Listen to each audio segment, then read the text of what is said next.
about the fact that Meghan Markle finally, her long-awaited, oh sure, appearance on MasterChef Australia has now been released. You know, you're doing something right when people obsessed with tearing you down are Megyn, Kelly, and Dan Wootton. If a racist is calling you the problem and a disgraced predator is leading the outrage parade, you know you're winning in life. Their desperation is getting embarrassing. Megyn, Kelly, and Dan Wootton threw everything they had at Meghan, Duchess of Sussex's appearance on MasterChef Australia. They mocked it, they nitpicked minor details, and called them weird. Their meltdown came after the episode aired and became one of the biggest entertainment stories of the week. It generated global headlines, massive social media engagement, and reminded everyone that when the Duchess shows up, people pay attention. Then they tried the exact same playbook with Love Megyn. She don't cook. I'm sorry? She don't cook! Dan, sweetheart, she cooked her way into an Emmy nomination. I'll say it again, an Emmy nomination. She ate, bitch. Your biggest accomplishment is being confidently and consistently wrong. And let me remind everyone about Megyn Kelly's moral caliber. A nationwide uproar is erupting over Megyn Kelly's controversial remarks suggesting that Jeffrey Epstein wasn't really a pet.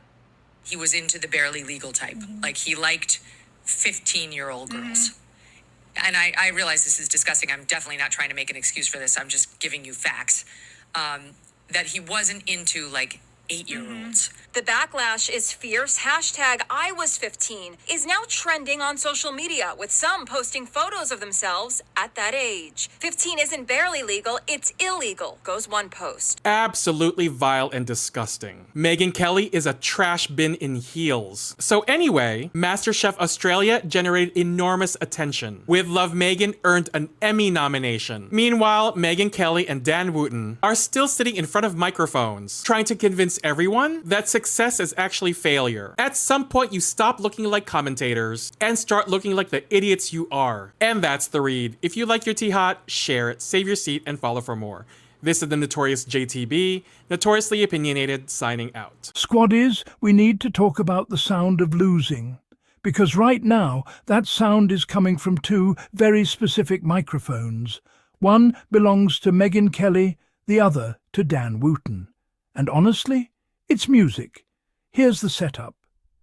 Meghan, Duchess of Sussex, finally dropped her long-teased MasterChef Australia appearance. The internet lost its mind in the good way. It trended. It generated headlines across multiple continents. It reminded everyone exactly why this woman commands attention, whether the tabloid machine likes it or not. And right on cue, like clockwork, like an alarm that only goes off when Meghan wins, Megyn Kelly and Dan Wootton showed up to tell you it was all actually terrible, actually embarrassing, actually nothing. Except, and stay with me here, nobody asked them. Nobody needed their permission. And the numbers didn't care what they thought, because while they were busy nitpicking camera angles and clutching pearls over a cooking segment, with Love, Meghan quietly picked up a Daytime Emmy nomination. Then it got renewed for a second season. 2 failures in 1 month, apparently, if you ask the derangers. Funny how failure keeps looking a lot like success from where the rest of us are sitting. So today we're breaking down exactly what happened, why the outrage brigade keeps losing to the results, and why, and I promise you this is relevant, the people leading this particular pile-on might be the 2 worst-positioned humans in media to be lecturing anyone about credibility. Let's start with what actually happened, because it's almost funny in how predictable it was. Meghan's MasterChef Australia appearance dropped, and within hours it was one of the biggest entertainment conversations of the week.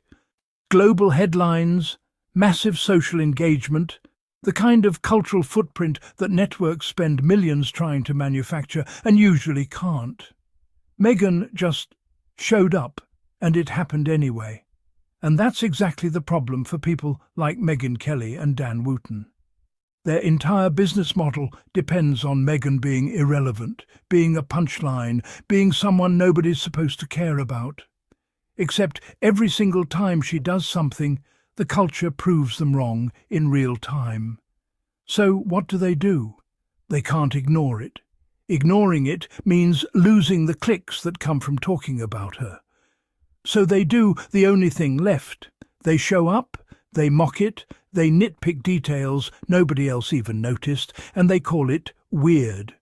Because if you can't beat the numbers, you attack the vibe. It's the same playbook we've watched for years now. Meghan does something. It performs well. Critics scramble to reframe success as failure. Repeat. At some point you have to ask, if she's really as irrelevant as they claim, why are two grown adults with media platforms spending their actual airtime dissecting her cooking show? You already know the answer. She's not irrelevant. She's the story.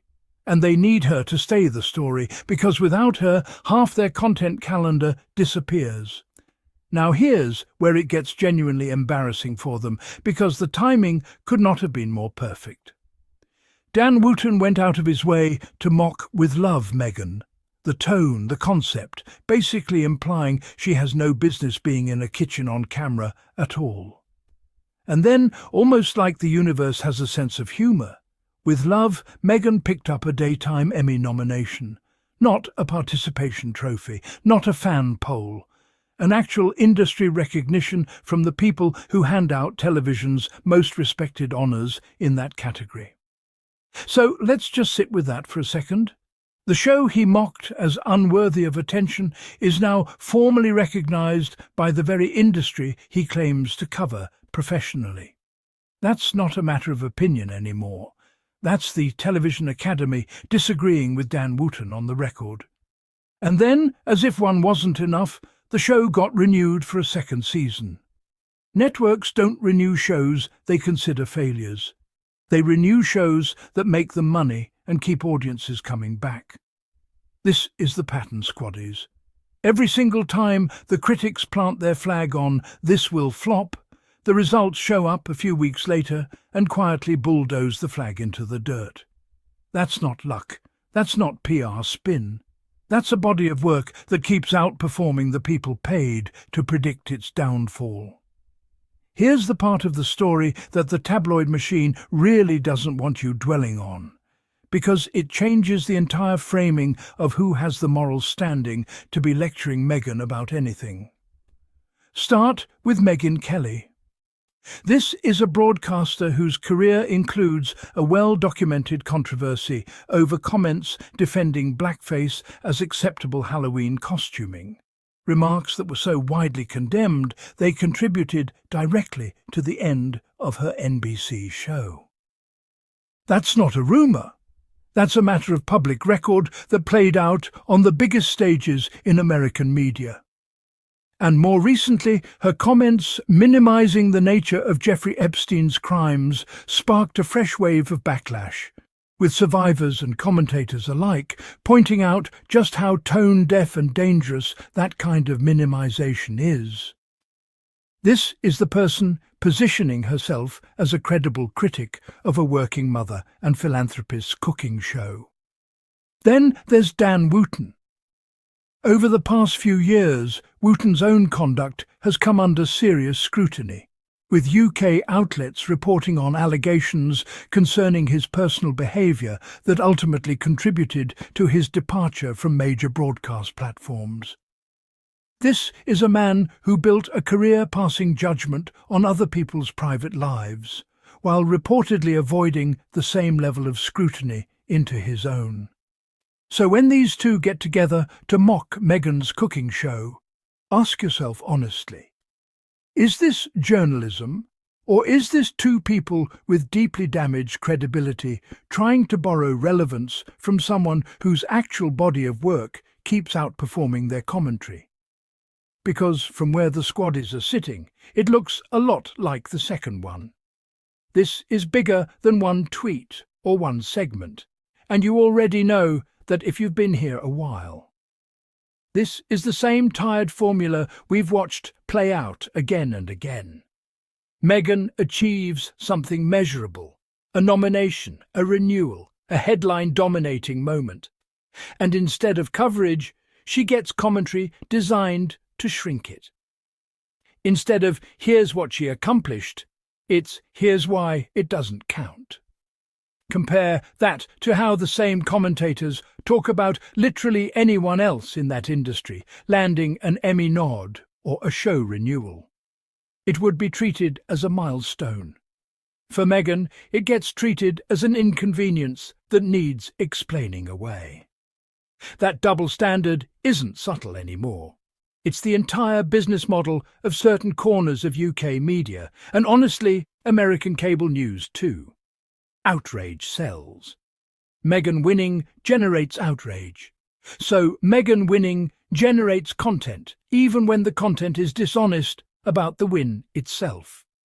And here's the thing that must drive them absolutely up the wall. The outrage cycle actually helps her. Every mocking segment, every snide headline, every "she don't cook" soundbite just puts her name back in front of millions of people who then go watch the show for themselves. The backlash becomes the marketing campaign. They're not undermining her. They're doing unpaid promotional work while insisting they hate the product. So where does that leave us? Meghan has an Emmy nomination, a second season renewal, a viral MasterChef appearance that generated more organic global attention in a week than most media personalities generate in a year. Meanwhile, her loudest critics are stuck defending their own controversial pasts while trying to convince you that success is actually failure if you squint hard enough. At some point, that stops looking like media analysis and starts looking like exactly what it is: jealousy dressed up as journalism. And audiences are noticing. That's why comment sections under these segments are full of people calling out the hypocrisy in real time. That's why the outrage keeps losing to the results isn't just a clever line. It's basically the box score at this point. The firm and the tabloid machine spent years trying to convince the public that Meghan couldn't succeed without their approval.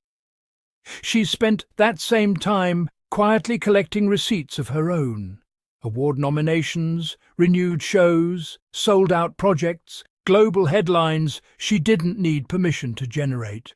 You can mock the plate all you want. The Emmy's still going to be sitting on the shelf. So that's the tea, Squaddies, and it's piping hot today. Megyn Kelly and Dan Wootton can keep swinging, but the scoreboard isn't in their favour, and deep down, I think they know it. That's exactly why they keep showing up to talk about a woman they claim doesn't matter. If this broke down the receipts for you the way it did for me, hit that like button, drop your favourite line from today's video in the comments. And if you're not subscribed yet, what are you waiting for? This channel exists because you all keep showing up for the truth the tabloid machine won't print. Subscribe, turn on notifications, and I'll see you in the next one. Until then, stay loud, stay informed, and keep those receipts handy. Peace, Squaddies.